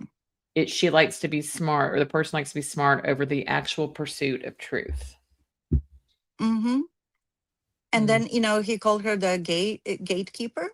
Mhm. So the recipient, Wendy, is cast as the linchpin holding the system together. She mediates between parents, the husband or ex-husband, Mhm. children, and outsiders. She decides what is said, when, and to whom. She benefits from the system working. Do you guys have chills? Because I do, Yeah. down my spine. Yeah. And in the family systems, the gatekeeper attracts the most hostility because they appear morally complicit. They convert others' abuse to normalcy because what Adelsons are doing is not normal and they're normalizing all this behavior. Right. Yes. And they make injustice survivable but not unchallenged. You know what we need? We need some friends of Dan's to read this and tell us. There's a Yeah. lot of people that we know out there that we know that Yeah. went to law school and stuff with him. Yeah. And then it says that the sender doesn't just want the recipient to admit wrongdoing.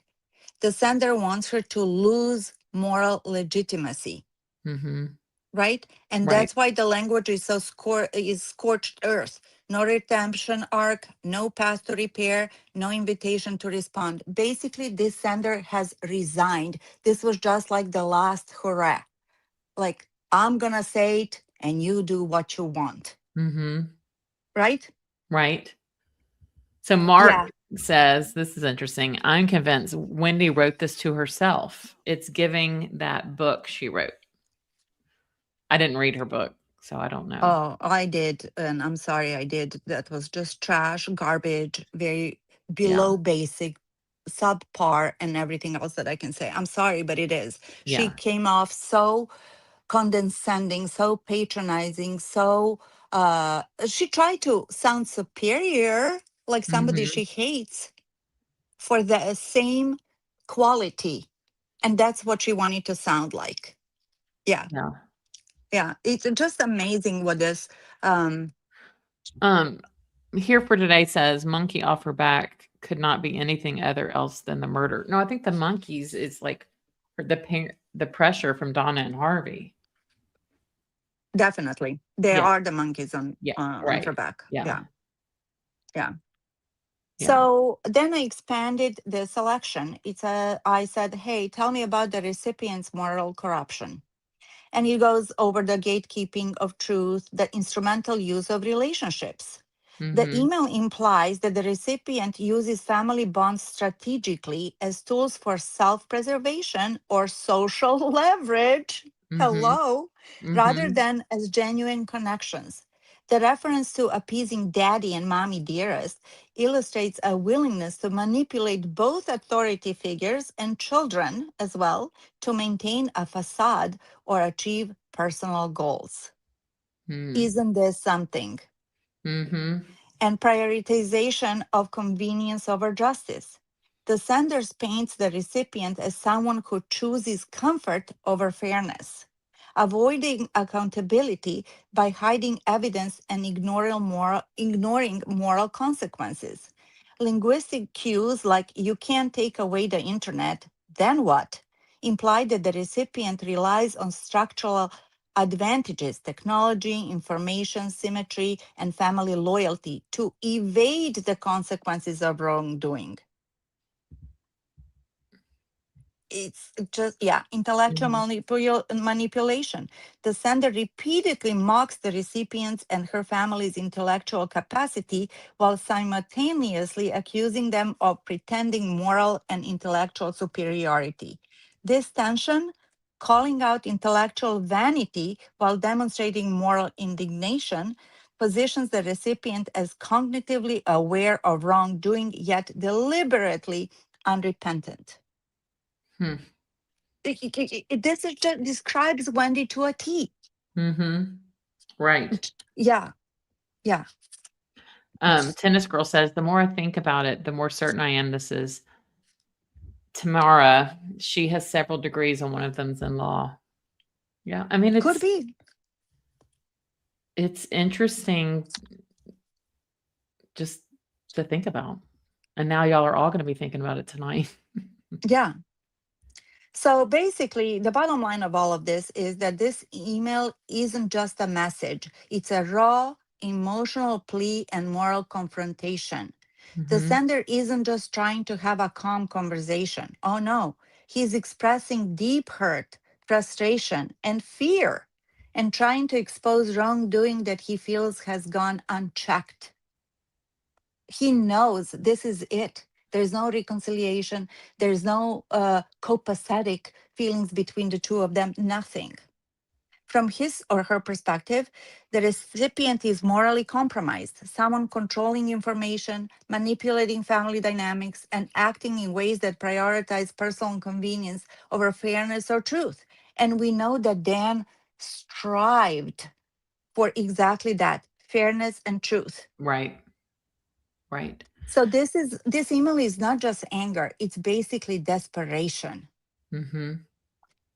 Yeah. Taterbug says they are quoting what Wendy did in the writing class, which is post Dan's murder, y'all. Well, Wendy, would anybody be surprised if Wendy didn't borrow certain phrases, paragraphs, passages from somebody else and pass it as her own? Right. I wouldn't, because then you sound smart. And that's all she wanted. She wanted to come out as an intellectual. Yeah, she did. A superior one. Mm-hmm. Yeah. True Crime Wifey. Maybe Wendy wrote it to herself to act like she has a stalker and can get attention, just like she sent chocolate to herself. Yeah, she's capable of this. Yeah, I mean, I could kind of see that I really could. God, Yeah. so Shakespearean, isn't it? Yeah, I mean, whoever wrote this nailed Wendy.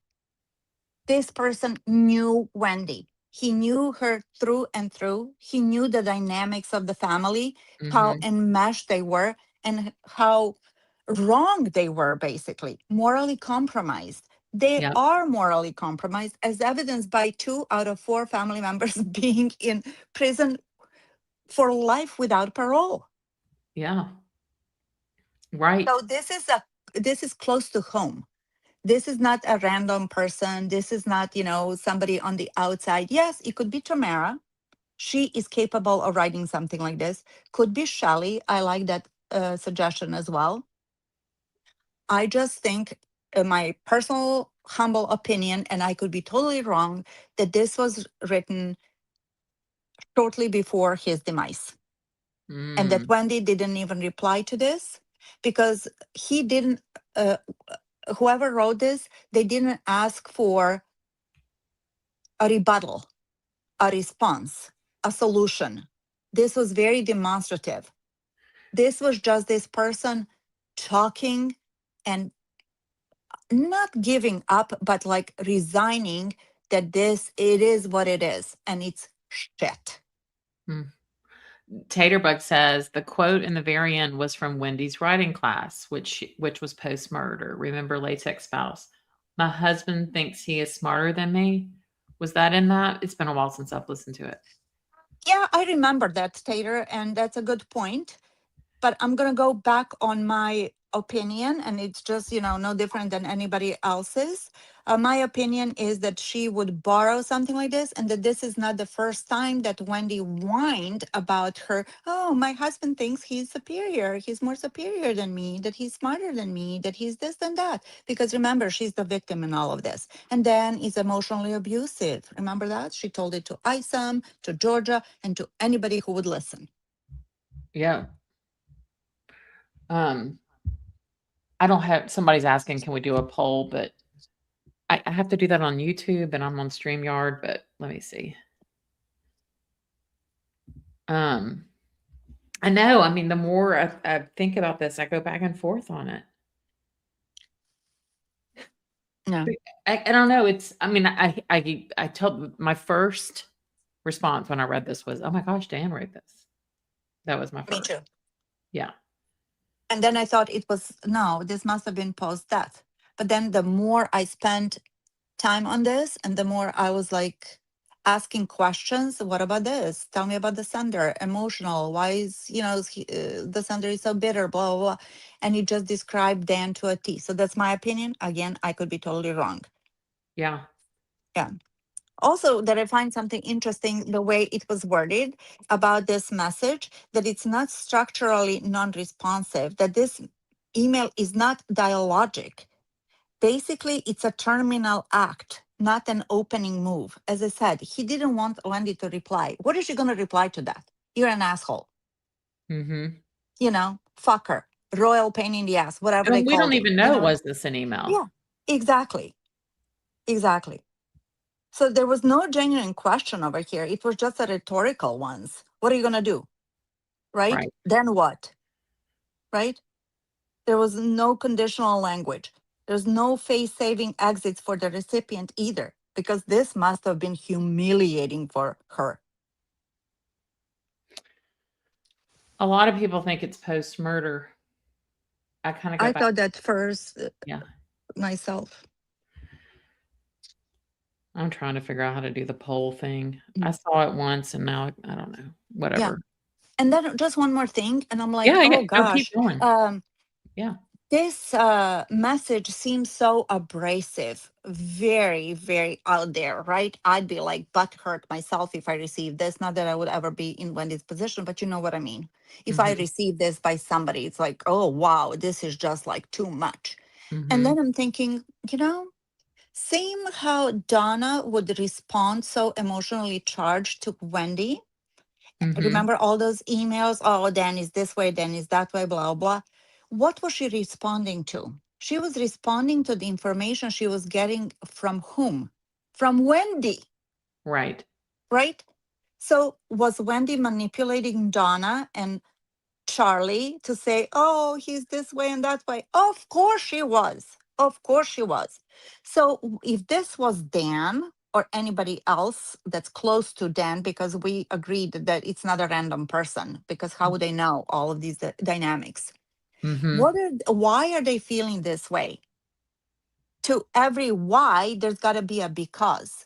So in my opinion, the because in all of this is because this person was so sick and tired of all the punches below the belt, all the deceit, all the lies, all the manipulations, all the long games played by Wendy and her family. And they just got sick of it. They just got sick of it. Because to say all these words, this is not an easy message to write at all. Because this is a dead end. Yeah. I mean, this has got a lot of big words. Some people are saying it's poorly written. I think it's someone way smarter than me, but Oh, way smarter. And this is like an emotionally charged person. Like they have had it. They have had it. So I'm gonna say my piece and fuck it. Let the chips fall at them. Oh, pardon me. that's okay. Fudge it. Yeah. And let the chips fall where they may. Yeah. I mean, maybe we'll find out.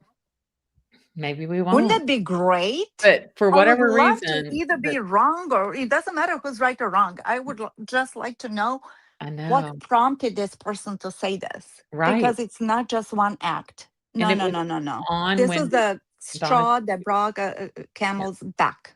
yes. And somebody was just asking, is this on the bar website? No. What I'm saying is this is a PDF. In this top part that's got the bar information and the address and the email and all that, it's like they copied and pasted that off the Florida Bar website, which looks like this.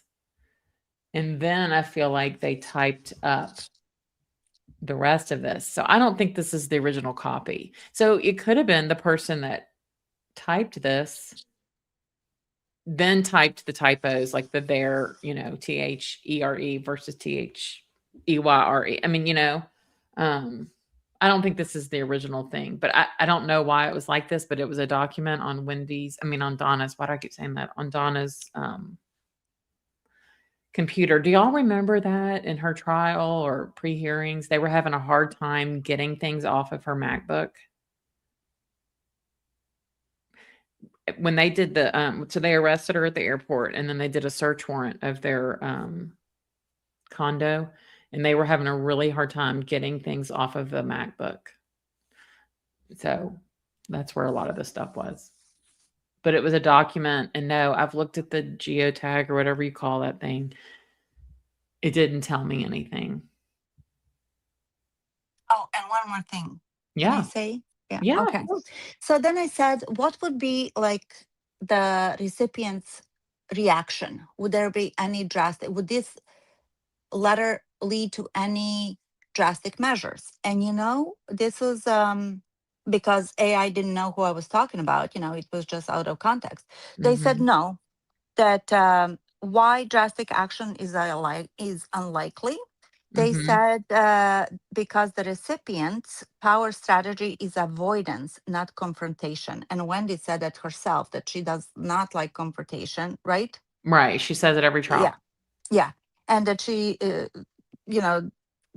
She's an all aversion the to conflict, even though she yes, got her risk degree in aversion, conflict studies. human management, stability preservation, minimizing visibility of the conflict, and that these people like this do not escalate unless forced. And Mhm. it says that families don't mobilize drastic responses against someone who is not gaining allies, is not exposing new evidence publicly, is not threatening specific actions. Mhm. Really? Isn't that interesting? Mhm. What was happening just before his murder? Exactly this, guys. Dan was gaining allies. He was exposing new evidence publicly. He was talking more and more openly about this. Remember, he was kind of happy with Amy. He was, Right. wanting to, he got new vigor in life, like new lease of life. He was going to have, he wanted to have more children, but he wanted to take care of this business. And he was not going to bend the knee to the Adelsons and Mhm. not be bullied. Right? Yeah, and So he didn't hated he? Charlie. I mean, they didn't Yes, like each other. Let me rephrase. yes. And didn't he threaten Wendy? He did. How do we know that? Stephen Webster. He accused her of fraud. He accused Mhm. her of lying under oath. He wanted to go after her bar license. So when it says that families usually do not mobilize drastic responses Mm-hmm. unless it is threatening with the specific actions. And Dan did exactly that. He was unmasking, he was stripping that mask off of the narcissistic family of the Adelson 4. Mm-hmm. So what did they do? They did employ drastic measures, Right. allegedly for entertainment purposes. Well, 2 out of 4. Yeah. I mean, Just amazing. I it, love stuff like I this. know this was just so different than anything we've seen. I mean, yes, we've got great emails with receipts and different things and the Vietnam stuff, and that's all good. But this one was just, ooh. Yeah. So I wanted to thank you for everything that you do. You and Oh, I are in close contact, and I do know how much you work at your actual job and how much time you spend on True Crime in a Men. And yes. you're doing really a fantastic Oh, job, thanks. as evidenced by all your followers, all your supporters. You know, you're growing your channels, and you actually, there's no fuckery over here. It's facts only. You come with Yeah, receipts, and exactly. good for you. And I wanted Thank to you. thank everybody and you specifically for giving me a time of day to say what I have to say. And I had a lot to say. I'm So so glad hee you did. It's awesome. I like yeah. it when people are on with me and we chat because it's just like it feels weird to talk to a computer and just read comments. Um, Yeah, I don't know how you do it, but anyways. So yeah. I'm gonna go now and return to chat. Well, thank you so much. I appreciate Oh, it. my pleasure. Of course. Of Have a good course. night. Okay, you too. All right. Bye. Bye. Friday night, I will be live with Grish and True Crime Wifey. We're doing our part 2 of Wendy TV. So we did that like a week ago and it was awesome. And we didn't get through it all. So that will be at 9 Eastern on Friday. And like I said, we're going to be trickling out all this FOIA. It's just a lot, like just to even organize all the folders and everything. I can't even tell you how big the files are. I've enjoyed reading everybody's thoughts, though. I thought that was a good idea. Let's send it to Tamara and ask. I don't know if any of these people would write back, but I could ask, I guess. I mean, wonder if Tara Kwas would tell us. I don't know. Taterbug, I don't think that is anything that any of Dan's family would do. This is someone who lives in South Florida and knows her nose and Dan. Judy, I'd like to know who you think it is. You said you feel like Ryan wouldn't take the time to write something like this. Yeah, I agree. He wouldn't do that. Hey, Leslie Gillespie. Hunt day. Yeah, Wendy's favorite day. Well, I know there's lurkers and stuff too, so I'll be curious what everybody thinks. Christine, yeah, is Ann Taylor not a nice line? I thought it was nice. I mean, I don't dress like that, like really anymore. I mean, I used to wear their suits and stuff when in the 90s when I was out of college, I would get my suits there. I don't really even go to the mall anymore. Amy Adler, we've got some votes on whoever this was. Wendy confided in this person a lot. Ooh, that's a nice take, Christina. Mark, this is Wendy in third person. The guilt is eating her alive. And it is interesting because she did say, because some of you have commented that she's testified that she liked to, or she would do things in third person. Tennis girl, what do you think that it could be? Also, Leslie StreamYard is acting up, so it take a while for you to know you're here. Yeah. It just sends things in different spurts. Denali, you couldn't keep listening to Loophole. Yeah.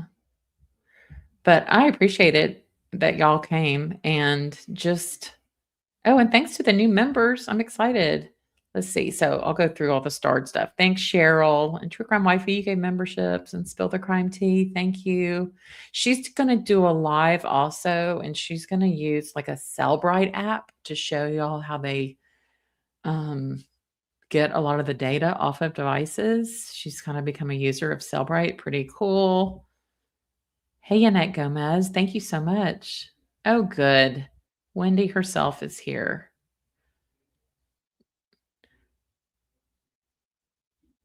You broads need AI to figure out Dan wrote this. Maybe loophole. You never know. Max, I want to talk with you about the Holly Bobo. Somebody's like really convinced somebody else did the murder. All right. So Wendy Jill, aka Loophole, says it's Dan here for today. Thank you. It's very kind of you. Hey, Renee Mason, good to see you. So yeah. Oh, this is interesting. Colorado. But wouldn't that jeopardize his bar card? I feel it's Stephen Webster with the Markel's insight. You know what? He might tell us who I'm going to email him. I am. But I'm sure everybody will have this on YouTube tomorrow because they're going to use it. But that's fine. I mean, we brought it and we've got a lot more to come. So, but Judy, I don't know if you're still here. The navy dress that Wendy wore to Ben's bar mitzvah is the one she wore in Charlie's trial with the cardigan over it. It's got the asymmetrical neckline, but Spill the Crime Tea posted the picture. Let's just say Wendy and the family have had a really good time, and the amount of vacations and countries they have traveled to is unbelievable. I bet Donna is the most well-traveled prisoner. Hey, Mona, the sales adage threw me off too, and I'm in sales. Gary, hello. You said this is Wendy in third person talking to herself, hence the title.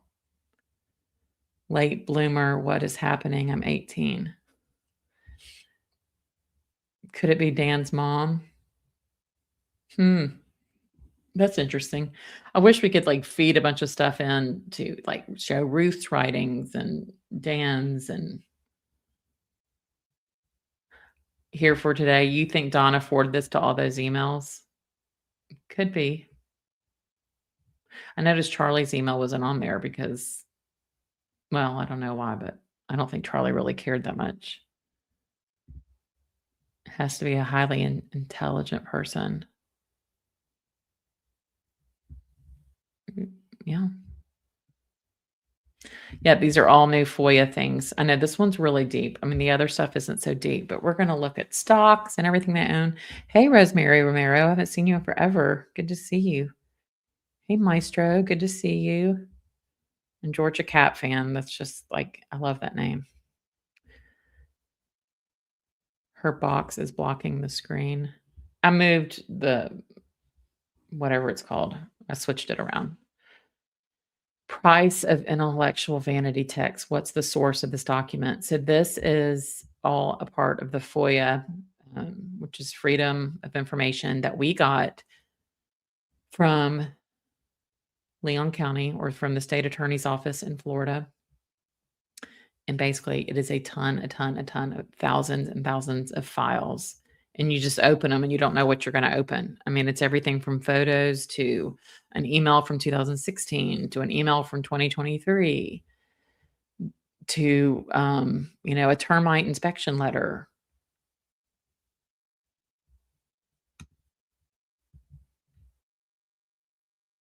Max, lattes in front of slot machines, a new trend. Yeah, it was.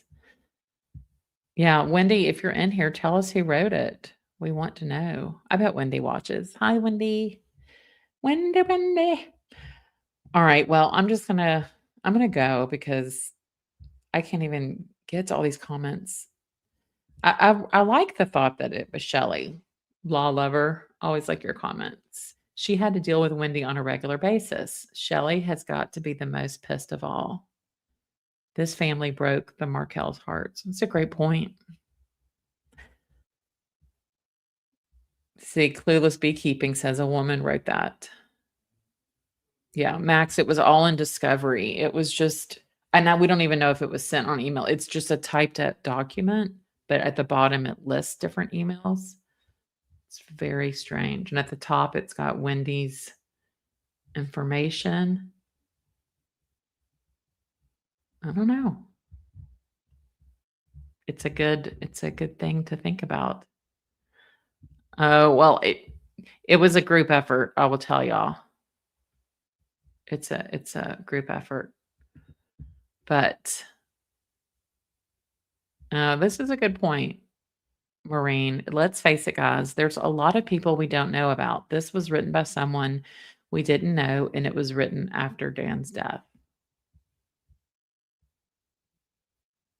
Yeah, I mean, we don't know. It could be written by somebody that she was having a whole delicious lunch with. Yeah, conquer fear. I agree. Well, I'm sorry I couldn't get to all the comments, but it is awesome having everybody here. So Friday night, another live, and y'all keep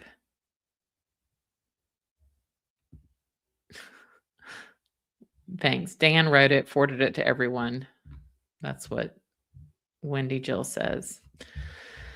All right. Well, y'all have a good rest of the week and keep thinking about it. But I'm going to email this to a few people. I'm